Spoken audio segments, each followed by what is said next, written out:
दोस्तों प्रणाम। पूरे भारतवर्ष में ऐसा कोई व्यक्ति, ऐसा घर, ऐसा परिवार नहीं होगा जहां इमली प्रयोग में ना आती हो। हम इमली की सौंठ, इमली की चटनी इत्यादि तो प्रयोग करते ही हैं, लेकिन हम जाने अनजाने उसके बीजों को फेंक देते हैं और हम ये सोच भी नहीं पाते हम कितनी बड़ी गलती कर गए। 100 बादाम के बराबर एक इमली का बीज है। दोस्तों, मैंने थोड़े समय पहले जंगली इमली के बीज के बारे में बताया था। मेरे पास बहुत क्वेरीज आई और बहुत लोगों को उससे बहुत लाभ मिला। और अक्सर लोग मेरे पास प्रश्न करते हैं कि उसके और भी कुछ लाभ हो तो हमको बताएं। नॉर्मल से 20 गुना बड़ा होता है लगभग जंगली इमली का बीज, और वह ताकत का खजाना है। कितने लाभ मिलते हैं? नंबर 1, जब भी हमको जंगली इमली का बीज प्रयोग करना हो, हम उसको बीज को रात को गर्म पानी में भिगो दें। 1 से 2 दिन में आप देखेंगे उसका छिलका फूल जाता है और उस छिलके को हम उतार लें। उसकी मिंगी का हमको प्रयोग करना है। कई बार वह पानी में भी नहीं फूल पाता, तो इसके लिए हम ऐसा भी कर सकते हैं, इसको हल्की आंच पर भून लें। भूनने के बाद छिलके में कैड़ापन आ जाता है, वह आराम से उतर जाता है। चाकू की नोक से हम आराम से उसको उतार सकते हैं। हमको इस चीज का विशेष ध्यान रखना चाहिए कि इमली का बीज काला ना पड़ा हो, हल्का सुनहरे या सफेद रंग में हो, तभी वह हमको लाभ करता है। जंगली इमली का बीज उसके बराबर यदि हम पहले तो कूट लें, उसका चूर्ण बना लें, और चूर्ण बना के उसके बराबर हम गुड़ डाल लें और गुड़ डाल के उसकी बेरी के समान गोली बना लें। लगभग 6-6 ग्राम हम उन गोलियों को सेवन करें सुबह और शाम। हमारी धातु कितनी भी कमजोर क्यों ना पड़ गई हो और शरीर में कितनी भी कमजोरी क्यों ना आ रही, हम स्त्री प्रसंग के लायक ना रह गए हो, इस छोटे से प्रयोग से हमको बहुत लाभ मिलता है और हम अपने पार्टनर को बहुत अच्छा संतुष्ट कर पाते हैं। जो लोग बिल्कुल महंगे से महंगे उपाय करके अपने आप को माया मिलीना राम वाली स्थिति में पाते हो, वह इस प्रयोग को करके देखें। या गोली बनाने में दिक्कत है तो आप इसमें धागे की मिश्री बराबर कूट लें और 10-10 ग्राम सुबह शाम गर्म दूध के साथ सेवन करें। अक्सर डायबिटिक पेशेंट मुझसे पूछते हैं कि हमको क्या करना चाहिए। उनके लिए मैं इतना कहूँगा कि सबसे पहले हम इमली के बीजों को सुखाकर उसका चूर्ण बना लें, फिर उसको गाय के घी में भून लें।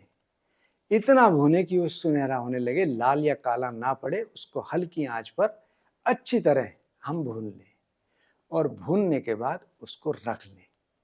दिन में 2 बार, सुबह को और शाम या रात्रि में, गाय के दूध के साथ ही उसको 1-1 बड़े वाली चम्मच हम सेवन करते रहें, तब भी हमको उतना ही भरपूर लाभ मिलता है। मैं इतना कहूँगा, इस प्रयोग को सिर्फ और सिर्फ एक बार करके देखें, आपको जरूर लाभ मिलेगा। मुझे बहुत लोगों ने फोन किया, मेल डाली और आशीर्वाद दिया कि आपने हमारी जिंदगी बचा ली। कुछ लोगों का घर टूटने भी वाला था, उसमें भी इस प्रयोग से उनको बहुत लाभ मिला। दूसरा, यह इमली की मिंगी या इमली के बीजों का चूर्ण कितना लाभ करता है। आपने देखा होगा, कभी कभी किसी व्यक्ति को बहुत फुंसी हो जाती है या नासूर की शिकायत बन जाती है, भगंदर की शिकायत बन जाती है, पस उसमें से बहने लगता है। ऐसे लोग उस मिंगी को गोले के तेल में या जात्यादि तेल में मिलाकर उस नासूर पर लगाते रहें तो उनको भरपूर लाभ मिलता है। नारियल के तेल में या सरसों के तेल में मिलाकर जहां फुंसियां हो रही हो, उस पर हम पूरे शरीर पर मलते रहें। जहां जहां खुजली आ रही हो, फुंसी आ रही हो, तब भी हमको उतना ही लाभ मिलता है।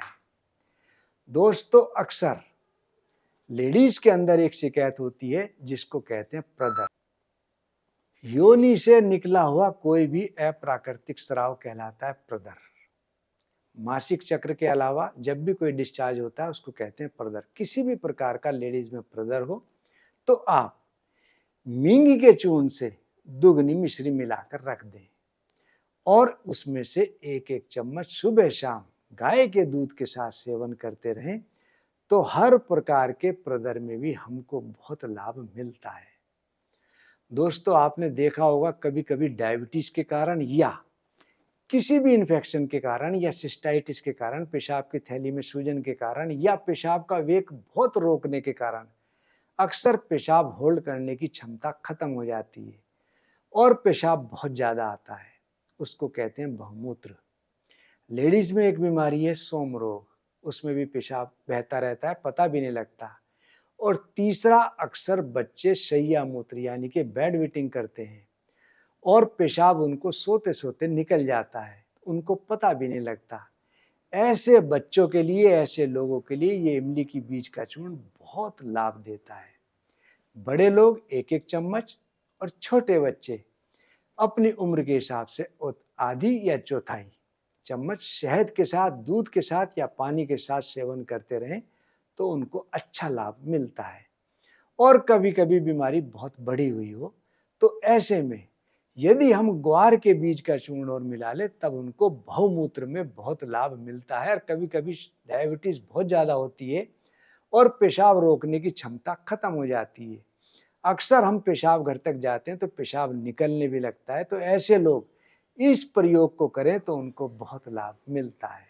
साथ ही साथ मींगी का चूर्ण उन लोगों के लिए भी बहुत ज्यादा फायदेमंद है जिनको अतिसार यानी कि लूज मोशन बहुत आते हैं या आम अतिसार, पेट में एमीबिक इन्फेक्शन हो जाए और लैट्रिन के साथ आंव बहुत आती है तो उसमें भी यह बहुत लाभ देता है।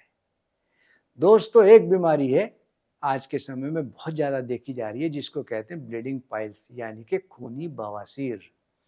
आपने करना क्या है, आपने मींगी लेनी है और कढ़ाई में रख देनी है, ऊपर से उसको ढक लेना है, नीचे से हल्की आंच देनी है। धीरे धीरे धीरे आप देखेंगे कि इमली के बीज फूक जाते हैं। फूकने के बाद उसकी राख आप ले लें और 5-5 ग्राम दही के साथ या पानी के साथ सेवन करें तो एक दिन के प्रयोग से ही खून आना रुकने लगता है और खूनी बवासीर में उनको बहुत लाभ मिलता है। आपने देखा होगा कि आज बहुत से लोग एक बीमारी से पीड़ित हैं जिसका नाम है शिवित्र ल्यूकोडर्मा या विटिलिगो, जिसमें सफेद दाग भी कहते हैं। हमारे शरीर पर सफेद दाग हो जाते हैं और अक्सर लोग बहुत इन्फेरिटी कॉम्प्लेक्स महसूस करते हैं, शर्माते हैं कि लोग देखेंगे तो क्या कहेंगे। और कुछ जगह समाज में इसको बहुत बुरी दृष्टि से देखा जाता है, इतना बुरा देखा जाता है कि लोग वहाँ रोटी बेटी का रिश्ता भी नहीं रखते और पानी भी नहीं पीते। तो ऐसे लोग बिल्कुल परेशान ना हो। इमली के बीज का चूर्ण और शुद्ध बावची दोनों को ले लें, उसको पीस लें, पेस्ट बना लें। उस पेस्ट को सफेद दाग वाली स्थान पर यदि आप पानी में मिलाकर लगाएंगे तो धीरे धीरे धीरे उनका सफेद दाग मिटने लगता है। और यदि आप गोमूत्र में मिला के लगाएंगे तो लाभ अच्छा मिलेगा। बहुत से लोग गोमूत्र नहीं पसंद करते, उनको मैं कहूँगा कि पानी में मिला लें और पानी का पेस्ट भी उनको उतना ही लाभ देगा। अक्सर आपने देखा होगा आंखों में गुहरी बहुत निकल जाती है, तो बिल्कुल परेशान ना हो। गुहरी निकलने पर इमली के बीज, उसका छिलका उतरा हुआ हो, मींगी उसको कहते हैं, मींगी को पानी में घिस लें। घिसने के बाद उस पेस्ट को आंखों की गुहारी पे लगाएं तो धीरे धीरे आंखों की गुहरी ठीक होने लगती है। आज के समय में आपने देखा होगा कुछ लेडीज, एक बीमारी है यूट्रस प्रोलैप्स यानी कि यूट्रस का बाहर आना, जिसको शरीर बाहर आना भी कहते हैं। और पुरुषों में कई बार एक शिकायत होती है एनस बाहर आना, रेक्टम बाहर आना। तो संकोचवश किसी को कह नहीं पाते, डॉक्टर अक्सर कहते हैं कि इसमें ऑपरेशन ही एक सलूशन है। ऐसे लोग इस उपाय को करके देखें। मींगी का लेप पानी में घिस लें, उसका लेप बना करके यूट्रस पर या एनस पर, रेक्टम पर लगाएंगे तो उनको धीरे धीरे उनका जो रिंग है, लूज जो है, वह टाइट होने लगेगा और जो उनका यूट्रस लेडीज का बाहर आता है उसमें उनको बहुत लाभ मिलेगा। आज के समय सबसे ज्यादा लेडीज एक बीमारी से, समस्या से ग्रसित हैं जिसका नाम है घुटनों का दर्द। आपने देखा होगा अक्सर लोग 40 उम्र के बाद लड़खड़ाकर चलने लगते हैं। पैरों में इतना दर्द पीड़ा होती है कि चलने से अपने आप को लाचार महसूस करते हैं। ऐसे लोग बिल्कुल परेशान ना हो। इमली के जो बीज है उनकी मींगी का चूर्ण 1-1 चम्मच दिन में 2 बार दूध के साथ सेवन करें और साथ में इस मींगी के चूर्ण को पानी में घोलकर लेप बनाकर घुटनों पर या दर्द वाले स्थान पर लगाएं तो उनको बहुत लाभ मिलता है। जिन लोगों की हड्डियां कमजोर पड़ गई हो, अक्सर आपने देखा होगा कि लोगों के शरीर में बहुत टूटन, शरीर में दर्द, हड्डियों में दर्द बहुत तेजी से होता है। ऐसे लोगों को इस इमली के बीज का प्रयोग जरूर करना चाहिए, मींगी का चूर्ण जरूर खाना चाहिए, क्योंकि इन बीजों में प्रोटीन, फाइबर, विटामिन बी, विशेषकर थायोमिन इसके अंदर प्रचुर मात्रा में है। साथ ही साथ कैल्शियम, मैग्नीशियम, फास्फोरस और एंटीऑक्सीडेंट गुणों से ये भरपूर है। आज के समय में हमारा फिजिकल एक्टिविटीज बहुत कम है, जिसके कारण अक्सर लोगों का लिपिड डिस्टर्ब रहता है, कोलेस्ट्रॉल बढ़ा रहता है। उन लोगों को भी यह इमली के बीजों का चूर्ण बहुत लाभ देता है। दोस्तों, इसके सेवन से हमारा कोलेस्ट्रॉल नॉर्मल होता है, पाचन तंत्र मजबूत होता है और साथ ही साथ मैं एक बात कहूँगा कि अति हर चीज़ की बुरी है, हर चीज़ हर एक के लिए नहीं है। जो महिलाएं अपने बच्चे को दूध पिलाती हों या नवप्रसूता हों या जिनको बहुत ज़्यादा गैस एसिडिटी बनती हो, उनको इन बीजों का चूर्ण संभाल कर करना चाहिए। दोस्तों, हम आपको नित नई जानकारियां देते रहते हैं। मैं आपसे रिक्वेस्ट करूंगा, आपसे कभी मैं कुछ नहीं मांगता, सिर्फ यही कहता हूं कि आप हमारी वीडियो देख तो लेते हैं लेकिन हमारा चैनल सब्सक्राइब नहीं करते। आप उसको सब्सक्राइब करें और लोगों से भी सब्सक्राइब करें, बेल आइकन प्रेस करें, जिससे आपको नई नई जानकारियां मिलती रहें। दूसरे social media, Facebook page, Twitter, LinkedIn, Instagram और व्हाट्सएप ग्रुप, आप उसको भी ज्वाइन करें। धन्यवाद।